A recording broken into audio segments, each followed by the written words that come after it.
Guys, जैसा कि last week का मार्केट हमें कंप्लीटली साइडवेज देखने को मिला। पांचों के पांचों दिन को आप चेकआउट कर सकते हैं, कोई भी खास मोमेंटम होता हुआ नजर नहीं आया। इंट्राडे में छोटे मोटे मूव्स हमें मिल रहे थे बस। अब यहां से नेक्स्ट वीक के लिए किस तरह से कंप्लीट एनालिसिस बन रहा है, किन बातों का हमें ध्यान रखते हुए चलना है बैंक निफ्टी और निफ्टी 50 में, जिससे कि हम एक अच्छी ट्रेड वहां पे कैप्चर करते हुए चल सकें बिना ट्रैप हुए।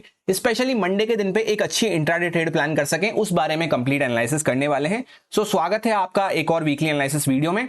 सबसे पहले हम लोग यहाँ पे बैंक निफ्टी के वीकली टाइम फ्रेम चार्ट को चेकआउट कर लेते हैं कि वीकली क्लोजिंग हमारी किस तरह से होती हुई नजर आई है।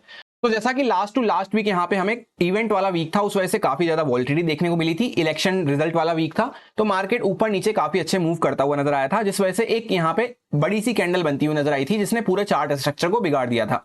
हम ऊपर भी गए थे, नीचे भी गए थे। तो इसी बड़ी सी कैंडल के अंदर में छोटी सी कैंडल इस वीक हमें बनती हुई नजर आ रही है, यानी कि इनसाइड कैंडल के अंदर में हम घूम रहे हैं। इनसाइड कैंडल पैटर्न यहाँ पे बनता हुआ नजर आ रहा है। तो ज्यादा बड़े मूव्स के लिए तो हम प्लान करते हुए अभी भी नहीं चल सकते, क्योंकि कंफ्यूजिंग सी छोटी सी क्लोजिंग हुई है। पॉज टाइप ऑफ कैंडल यहाँ पे मार्केट ने बनाई है। तो इस कैंडल के बीच में जब तक मार्केट रहेगा तब तक थोड़ा सा शांति लेता हुआ नजर आ सकता है आपको मार्केट, और वॉलिटिलिटी काफी ज्यादा हमें देखने को मिलेगी। अब वापस से हम चलते हैं डेली टाइम फ्रेम पे। तो यहाँ पे वही सीन है कि मार्केट ऊपर गया पहले, उसके बाद पूरा नीचे आया, फिर वापस से ऊपर रिकवर करके इसी जोन के अंदर में यहाँ पे साइडवेज बिहेव करता हुआ नजर आ रहा है। या तो मार्केट इस जोन के बाहर निकलता है, इसके बाहर कुछ क्लोजिंग मिलती है, तब एक अच्छा मोमेंटम अपसाइड पे मिल पाएगा। नई रैली के लिए मार्केट धीरे धीरे करता हुआ रेडी होगा, जहां पे इसके हाई के ऊपर भी हम फिर जा सकते हैं। या फिर मार्केट वापस से इस लो को ब्रेक डाउन करना चालू करता है, तब कोई यहाँ पे नीचे का डाउन साइड पे प्रॉफिट बुकिंग और एक्सटेंड होती हुई नजर आ सकती है। ये बीच का पूरा हमारा न्यूट्रल जोन ही रहेगा, और ये बात हमने लास्ट वीक भी डिस्कस करी थी कि मार्केट पूरा इस जोन के अंदर में साइडवेज बना रहेगा, तो ये हमारा न्यूट्रल जोन ही रहेगा। अब लास्ट डे पे मार्केट ने जाके एक्जैक्टली 50,000 के लेवल पे क्लोजिंग करी है। इसके ऊपर अभी भी हम क्लोज करने में सक्सेसफुल नहीं हो पाए हैं। तो ये प्रॉपर हमारी पूरे लास्ट वीक की रेंज है, जहां पे पांचों कैंडल इसी के अंदर में जिगजैग करती हुई नजर आई। अब या तो मार्केट इसके बाहर निकलता है, 50,255 के ऊपर हम निकलना चालू करते हैं, तब एक अच्छा मोमेंटम हम प्लान कर सकते हैं। या फिर मार्केट डाउन साइड पे इंपॉर्टेंट लेवल है हमारा 49,650 के आसपास। 650 से लेकर 600 का ये जोन रहेगा हमारा सपोर्ट का। इसके नीचे भी अगर निकलना चालू करते हैं तो एक थोड़ा सा प्रॉफिट बुकिंग का साइन मिल सकता है, जहां पे पहला टारगेट हमें छोटा पकड़ते हुए चलना है, जहां पे 400 के आसपास एक मोमेंटम हम प्लान कर सकते हैं। उसके बाद अगर नीचे निकलते हैं तो फिर 49,000 के आसपास तक हम जा सकते हैं, इन लोज के आसपास तक। तो इस तरह से हम मोमेंटम प्लान करते हुए चल सकते हैं। ये माइनर सपोर्ट रहेगा बीच का हमारा, जहां के इसके आसपास हमें ट्रेल करना है, और यहां तक फिर हम 49,000 या इसके भी नीचे हम जा सकते हैं। और एक रियल वीकनेस का साइन हमें कब मिलेगा, जब ये 49,000 से लेकर 48,800 का जोन ये यहां पे ब्रेक डाउन होना चालू होता है। इसके नीचे हमें रियल वीकनेस का साइन मिलना चालू होगा। एग्जैक्ट लेवल वो रहेगा 48,888 के आसपास। इस लेवल को हम कंसिडर करते हुए चल सकते हैं। इसके नीचे एक रियल वीकनेस का साइन हमें मिलेगा, जहां पे मार्केट फिर और नीचे आता हुआ नजर आ सकता है। और फिलहाल इस जोन के अंदर में ही हम बने हुए हैं। तो यहाँ पे मंडे के लिए हम किस तरह से प्लान रख सकते हैं कि मार्केट अगर बाहर निकल रहा है तब हम कुछ मोमेंटम प्लान कर सकते हैं। ये हमारा ब्रॉड माइंडसेट रहेगा। बीच में ही बने रहते हैं, तो यहाँ पे जैसा आप देख सकते हैं ज्यादा कोई बड़े मोमेंटम का स्कोप तो नहीं है। इंट्राडे में छोटे मोटे मूव हम पकड़ते हुए चल सकते हैं। उसको हम किस तरह से प्लान कर सकते हैं 15 मिनट टाइम फ्रेम पे डिस्कस कर लेते हैं। जैसा कि आपको देखने को मिलेगा, नीचे से एक अच्छा मोमेंटम करते हुए हम आए, यहाँ पे भी एक अच्छा मोमेंटम किया। उसके बाद मार्केट इसी रेंज के अंदर में यहाँ पे साइडवेज बिहेव करता हुआ नजर आ रहा है, जहां पे लोअर साइड 600 650 की हमें देखने को मिल रही है, हायर साइड 200 250 की हमें देखने को मिल रही है। जहां पे पीछे के हाईज आप चेकआउट करेंगे ऑब्जर्वेशन को, तो इसके नीचे ही हम हाईज लगाते हुए जा रहे हैं। हर जो भी हाई लग रहा है वो पिछले हाई के नीचे ही हमें देखने को मिल रहा है। इनफैक्ट ये जो लास्ट का हाई लगाया है ये भी इस वाले हाई के नीचे ही है। अब जैसा कि फ्राइडे को मार्केट गैप अप खुल के नीचे आया सेलिंग में, और वापस से यहाँ पे रिकवर करता हुआ नजर आया। एक लेवल आपसे डिस्कस करा था मैंने 650 के आसपास, उसी पे मार्केट उसी के आसपास थोड़ा सा सपोर्ट लेके और वापस से वी शेप रिकवरी करा, और पूरा दिन यहाँ पे साइडवेज बिहेव करता हुआ नजर आया। ये बात को हम कई बार डिस्कस कर चुके हैं कि जब भी मार्केट वी शेप रिकवरी कर देता है तो साइडवेज बिहेव करता हुआ नजर आता है। यहाँ पे वही साइडवेज मार्केट हमें देखने को मिला। अब मंडे को मार्केट इसी के अंदर में ओपन हो जाता है, तो यहाँ पे बीच में तो कोई खास मोमेंटम हमें नहीं मिल पाएगा। 50,000 का लेवल भी हमें यहाँ पे देखने को मिल रहा है। तो जिस साइड पे मार्केट ब्रेकआउट ब्रेकडाउन करता है उस साइड पे जितनी ये रेंज की लेंथ हमें देखने को मिल रही है, इतना मोमेंटम डाउन साइड पे इस लेवल के आसपास तक, इस जोन के आसपास तक 750 यहाँ पे इस जोन के आसपास तक हम प्लान कर सकते हैं। या फिर ऊपर निकलते हैं तो 200 से 250 इस जोन के अंदर में हम प्लान कर सकते हैं। जितना पूरी रेंज की लेंथ हमें देखने को मिल रही है, उसके बाद हमें कुछ क्वांटिटी बुक करना या ट्रेल करना एटलीस्ट जरूरी हो जाता है।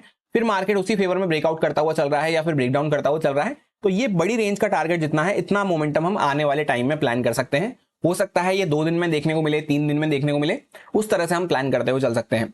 अब let suppose market gap up खुल जाता है या फिर गैप डाउन खुल जाता है, तो गैप अप के केस में तो क्या होगा, पिछले 3 दिन से क्या हो रहा है, मार्केट गैप अप खुल के पहले सेलिंग में आता है, फिर या तो वापस बाइंग में चल जाता है या फिर होल्ड करता हुआ रह जाता है।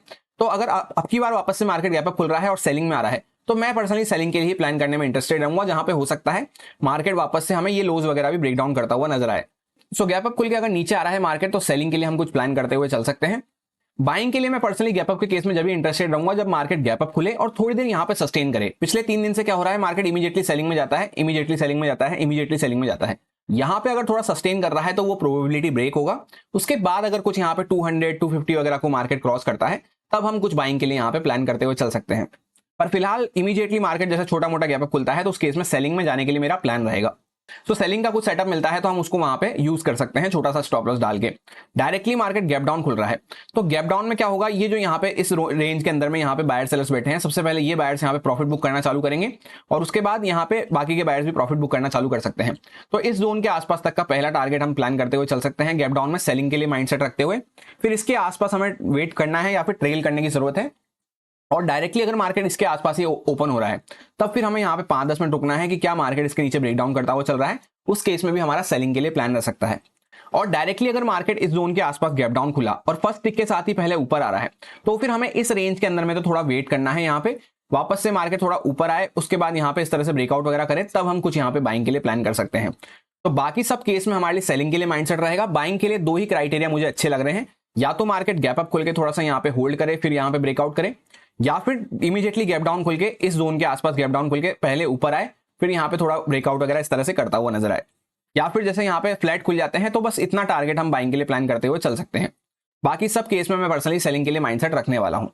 ये सारा प्लान सिर्फ इंट्राडे के मोमेंटम तक के लिए है, छोटे मोटे मोमेंटम प्लान करने के लिए, क्योंकि ब्रॉड माइंडसेट के अकॉर्डिंग तो अभी भी हम एक रेंज के अंदर में फंसे हुए हैं जहां पे बड़ी सी वीकली कैंडल के अंदर में भी हम चल रहे हैं।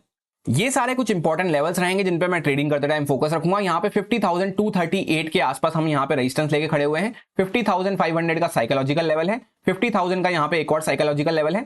इसके नीचे 49,677 के आसपास एक हमारा इंपॉर्टेंट सपोर्ट का जोन बना हुआ है। 20-30 पॉइंट का यहाँ पे जोन हम कंसिडर करते हुए इसके आसपास चल सकते हैं। इसके नीचे 49,500 का साइकोलॉजिकल लेवल है, उसके नीचे फिर यहाँ पे काफी दूर यहाँ पे 49,000 का ही साइकोलॉजिकल लेवल निकल के आने वाला है। अब इससे पहले कि निफ्टी 50 का एनालिसिस हम डिस्कस करें, एक नजर डाल लेते हैं फ्यूचर एंड ऑप्शंस के डेटा पे। 14 जून फ्राइडे का ये डेटा है कि बाकी लोग मंडे के लिए अपना किस तरह से माइंडसेट प्रिपेयर करके गए हैं। तो रिटेलर्स मोस्टली यहाँ पे मैक्सिमम वॉल्यूम्स तो बुलिश साइड पे हैं, जहां पे पुट सेलिंग होती हुई नजर आई है। बाकी कुछ यहाँ पे कॉल सेलिंग भी हुई है और कुछ यहाँ पे फ्यूचर्स भी सेल होते हुए नजर आए हैं।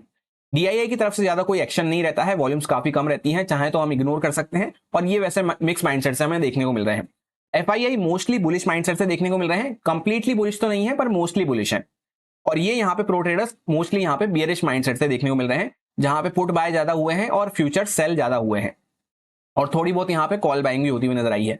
तो डेटा का कंक्लूजन ऐसा हो जाता है कि मोस्टली यहाँ पे सबका मिक्स माइंडसेट हमें देखने को मिल रहा है, जहां पे एकदम 100% क्लैरिटी किसी भी पार्टी को यहाँ पे नहीं देखने को मिल रही है। ऐसा इस वजह से भी है क्योंकि अभी हम एक रेंज के अंदर में चल रहे हैं, जहां पे पिछले लास्ट टू लास्ट वीक हमने काफी अच्छी वॉलिटिलिटी करी थी, उसके बाद मार्केट थोड़ा सा शांति लेता हुआ नजर आ रहा है। तो हमें भी लेस रिस्की माइंडसेट के साथ काम करना जरूरी हो जाता है। अब हम लोग आ चुके हैं निफ्टी 50 के वीकली टाइम फ्रेम चार्ट पे। जैसा कि लास्ट वीक हमने यही डिस्कस किया था कि यहाँ पे काफी ज्यादा वॉलेटाइल बड़ी सी कैंडल बनती हुई नजर आई है, जिसने पूरा कंप्लीट चार्ट स्ट्रक्चर बिगाड़ दिया है। और मैंने आपसे यही कहा था कि ऐसी कैंडल बनने के बाद हाई चांसेस हो जाते हैं कि निफ्टी 50 इसी जोन के अंदर में कहीं पे क्लोज कर सकता है। ज्यादा बड़े कोई मूव हमें देखने को नहीं मिलेंगे। एक काम करूंगा, उसकी छोटी सी क्लिप मैं आपके लिए यहाँ पे प्लेस कर दूंगा, जिससे कि आपको सारी बातों पे कॉन्फिडेंस बना रहे। और जिस तरह की काफी वॉलेटाइल कैंडल बनती हुई नजर आई है, चार्ट स्ट्रक्चर थोड़ा सा यहाँ पे बिगड़ता हुआ नजर आया है इवेंट की वजह से। तो यहाँ पे नेक्स्ट वीक जो रह सकता है, थोड़ा सा वॉलेटाइल वीक रह सकता है, जहां पे मार्केट इस जोन के अंदर में ही थोड़ा बहुत यहाँ से ऊपर, इस जोन के अंदर में ही यहाँ पे ऊपर नीचे करता हुआ नजर आ सकता है। उसमें हम इंट्राडे में छोटे मूव्स पकड़ते हुए अच्छे से ट्रेल करते हुए चल सकते हैं, जहां पे हम बेनिफिट उठा सकते हैं। तो जैसा कि आपने देखा, हमने पहले डिस्कस कर लिया था कि मार्केट इसी जोन के अंदर में कहीं पे क्लोज कर सकता है। इस वीक ज्यादा कोई एक्शन होता हुआ नजर नहीं आया, इंट्राडे में छोटे मोटे मूव्स हमें देखने को मिले और यहाँ पे मार्केट ने कहीं ना कहीं पिछली कैंडल के ऊपर यहाँ पे क्लोजिंग करना स्टार्ट कर दिया है, पर कोई ज्यादा बड़ी कैंडल हमें यहाँ पे देखने को नहीं मिल रही है। तो इस क्लोजिंग का मतलब ये हो जाता है कि अभी बैंक निफ्टी ने यहाँ पे पिछली कैंडल के ऊपर क्लोज करना स्टार्ट नहीं करा है। तो या तो बैंक निफ्टी भी इसको कैचअप करना चालू कर दे, अपसाइड पे ब्रेकआउट करना चालू कर दे, वहां पे इस तरह से इनसाइड कैंडल इसके अंदर में यहाँ पे बीच में हम कहीं पे खड़े हुए हैं, तो या तो वो भी ऊपर निकलना चालू कर दे, तब तो यहाँ पे ये भी एक फ्रेश रैली के लिए रेडी होगा। अदरवाइज इस टाइप के जब भी यहाँ पे मार्केट एक ब्रेकआउट कर देता है और दूसरे का वेट करता है, तो ये यहाँ पे सक्सेसफुली यहाँ पे नहीं कर पाता है ब्रेकआउट, तो फिर यहाँ पे इसका भी हमें फेलियर देखने को मिलेगा। सो जैसा कि अभी दोनों इंडेक्स सिंक होके नहीं चल रहे हैं, एक साइड पे सिंक होके चलना चालू होते हैं, दोनों ब्रेकआउट वगैरह करना चालू करते हैं, तब एक अच्छा मोमेंटम हम प्लान कर सकते हैं। अदरवाइज अगर ये ब्रेकआउट फेल होता है तो वापस से फिर हम उसी बड़ी सी कैंडल के अंदर में आ चुके होंगे। तो इसके बीच में थोड़ा सा वॉलेटाइल मार्केट ही बना रहेगा, क्योंकि पास्ट में आप डेटा को चेकआउट करेंगे तो इस टाइप की कैंडल कभी भी हमें चार्ट पे देखने को नहीं मिली है। तो बायर सेलर्स वैसे भी यहाँ पे काफी कंफ्यूज नजर आ रहे हैं, उसी वजह से आप देख सकते हैं ज्यादा कोई एक्शन होता हुआ यहाँ पे नजर नहीं आया है। और ऑप्शन डेटा भी जैसा हमने चेकआउट करा काफी ज्यादा डिफेंसिव हमें देखने को मिल रहा है, अग्रेसिव होकर कोई भी एक साइड पे पार्ट नहीं ले रहा है। तो हमें भी उस बात को ध्यान में रखना जरूरी है। प्लान किस तरह से रख सकते हैं कि मार्केट अगर फ्लैट वगैरह खुल के वापस से ऊपर निकल रहा है तो वीकली टाइम फ्रेम के अकॉर्डिंग हम कंटिन्यू करते हुए चल सकते हैं। वीकनेस के लिए जब प्लान करेंगे जब मार्केट इसका लो ब्रेकडाउन करना चालू करता है, जो कि 23,200 के आसपास हमें देखने को मिल रहा है। बीच में यहाँ पे इस जोन में थोड़ा सा मार्केट जिगजैग करता हुआ ही नजर आएगा, जिसको हम लोअर टाइम फ्रेम पे प्लान कर सकते हैं। फिलहाल डेली टाइम फ्रेम पे यहाँ पे डिस्कशन करते हैं। तो जैसा आपको देखने को मिलेगा मार्केट प्रॉपर एक वी शेप रिकवरी यहाँ पे किया, और वी शेप रिकवरी के बाद अभी इस वीडियो में भी हमने डिस्कस करा और पहले भी कई बार कर चुके हैं कि मार्केट साइडवेज बिहेव करता हुआ नजर आता है। जहां पे back to back 4 red candles बनी और अभी यहाँ पे एक जहां पे हम ओपन हुए वहीं पे हमने क्लोज कर दिया है, प्रॉपर डोजी कैंडल है। अब सपोज करते हैं मार्केट इस जोन के नीचे आना चालू करता है, कुछ यहाँ पे एक लोअर टाइम फ्रेम पे ट्रेंड लाइन भी चल रही है, इसके नीचे कुछ आता है तो हम छोटा सा प्रॉफिट बुकिंग यहाँ तक के लिए प्लान कर सकते हैं, फिर इसके नीचे हम थोड़ी सी और वीकनेस के लिए प्लान करते हुए चल सकते हैं। वहीं पे मार्केट सपोज फ्लैट या हल्का फुल्का इसी जोन के अंदर में कहीं पे खुलता है इस लेवल के आसपास और वापस से ऊपर ब्रेकआउट कर रहा है, तो छोटा सा स्टॉप लॉस डाल के हम बाइंग के लिए प्लान कर सकते हैं। ज्यादा बड़े टारगेट प्लान नहीं करना है, क्योंकि अपर साइड पे ज्यादा कोई स्टॉप लॉस वगैरह हमें देखने को नहीं मिल रहे हैं। तो मार्केट इस टाइप के कंडीशन में रुकता रुकाता स्टॉप लॉस क्रिएट करता हुआ बीच बीच में पुल बैक देता हुआ ही जाता है, तो ज्यादा बड़े टारगेट प्लान नहीं करने हैं। अब 15 मिनट टाइम फ्रेम पे हम आ चुके हैं एग्जैक्ट इंट्राडे कंडीशंस को डिस्कस करने के लिए। जैसा कि यहाँ पे एक ट्रेंड लाइन चलती हुई नजर आ रही है, जिसको हम 2-3 दिन से डिस्कस करते हुए आ रहे हैं। फ्राइडे को मार्केट गैप अप खुला, तुरंत इसके आसपास आया और यहीं पे सपोर्ट लेके वापस से बाउंस करा। यहाँ पे भी छोटी सी एक वी शेप रिकवरी हुई लोअर टाइम फ्रेम पे, उसके बाद मार्केट साइडवेज बिहेव करता हुआ नजर आ रहा है। तो इसी बीच में अगर हम ओपन हो जाते हैं तो यहाँ पे हमें कुछ भी प्लान नहीं करना है। जिस साइड पे मार्केट ब्रेकआउट या ब्रेकडाउन करे उतना जितना रेंज की लेंथ हमें देखने को मिल रही है उसके आसपास थोड़ा पॉइंट ऊपर नीचे यहाँ पे हम प्लान करते हुए चल सकते हैं। डायरेक्टली मार्केट अगर गैप अप खुल जाता है तो 500 के लेवल के आसपास हम खुल रहे होंगे, तो यहाँ पे अगर मार्केट थोड़ा बहुत सेलिंग में आ रहा है और वापस से ब्रेकआउट वगैरह करता है तो हम बाइंग के लिए प्लान करते हुए चल सकते हैं। ये हमारे लिए सबसे बेस्ट केस रहेगा अगर 500 के आसपास हमारी ओपनिंग होती है, इस तरह से कुछ प्राइजेशन हमें मिलता है तो, या जैसे यहीं पे मार्केट खुल के थोड़ा सा रुक के फिर ब्रेकआउट वगैरह कर रहा है तो भी यहाँ पे इसके ऊपर कुछ कॉल सेलर्स वगैरह की पोजीशन कवर होना चालू होगी। गैप अप तो खुलता है मार्केट पर इमीडिएटली सेलिंग में आ जाता है, तो उस केस में क्या होगा, जैसे यहाँ पे सेलिंग में आया, क्लोजिंग प्राइस को ब्रेकडाउन करा और वापस से ऊपर रिकवर करा और इस तरह से साइडवेज हो गया, तो इसके लिए मैं पर्सनली यहाँ पे प्लान करने में इंटरेस्टेड नहीं हूँ। तो इसके अलावा बाकी केस के लिए हम प्लान करते हुए चल सकते हैं। या फिर जैसे मार्केट अगर गैप अप खुल रहा है और क्लोजिंग प्राइस को भी ब्रेकडाउन कर रहा है तो फिर उसके रिकवरी करने के चांसेस काफी कम हो जाते हैं। उस केस में हमें क्या देखने को मिलेगा कि मार्केट अगर यहाँ पे नीचे की साइड में कुछ प्राइजेशन बना रहा है तो हम सेलिंग के लिए प्लान करते हुए चल सकते हैं। इस जोन के आसपास तक हमारा टारगेट रहेगा। डायरेक्टली अगर मार्केट गैप डाउन खुल जाता है इस जोन में कहीं पे, तो पहले हम थोड़ा सा सेलिंग के लिए प्लान रख सकते हैं ये ट्रेंड लाइन के आसपास तक, फिर यहाँ पे हमें ट्रेल करना होगा और इसके बाद यहाँ पे नेक्स्ट प्राइस एक्शन किस तरह से बनता है उसको हमें फॉलो करना है। अगर मार्केट यहाँ पे थोड़ा सा रुक के ब्रेकडाउन वगैरह कर रहा है तो और सेलिंग में हम कंटिन्यू कर सकते हैं, या फिर मार्केट यहाँ पे सपोर्ट लेके वापस से अपने हाई वगैरह को ब्रेकआउट करता है तब हम बाइंग के बारे में सोच सकते हैं। लेवल्स वगैरह वैसे तो सारे वही हैं जो लास्ट वीक से हम डिस्कस करते हुए आ रहे हैं, कोई भी चेंजेस मैंने नहीं करे हैं। 23,410 के आसपास यहाँ पे एक लेवल है, 500 का साइकोलॉजिकल लेवल है, 573 के आसपास एक लेवल है। नीचे अगर निकलते हैं तो फिर यहाँ पे 180 के आसपास ही नेक्स्ट सपोर्ट हमारा आने वाला है, जिसको हम अच्छे से ट्रेल करते हुए इस तरह से प्लान कर सकते हैं अगर ये ट्रेंड लाइन वगैरह ब्रेकडाउन होती है तो। एक लाइन में सिंपल सा ब्रॉड माइंडसेट तो यही है कि अभी हम वॉलेटाइल एरिया में रेंज के अंदर में फंसे हुए हैं, तो मार्केट कुछ अच्छा ब्रेकआउट या ब्रेकडाउन करना चालू करता है तभी हम कुछ प्लान कर सकते हैं। सो यही मेरा सिंपल सा एनालिसिस बन रहा था दोनों इंडेक्सेस में, जो आपके साथ प्योरली एजुकेशन एक्सपीरियंस पर्पस से शेयर किया गया है, सारे लॉजिक्स एंड रीजंस को एक्सप्लेन करते हुए। अब अगर आपको अच्छा लगता है, समझ में आया है, तो आप इसको यूज में ले सकते हैं अपने रिस्क पे, अपने प्रॉपर रिस्क मैनेजमेंट को फॉलो करते हुए, अच्छे से स्टॉप लॉसेस वगैरह को फॉलो करते हुए। Happy Monday, thank you.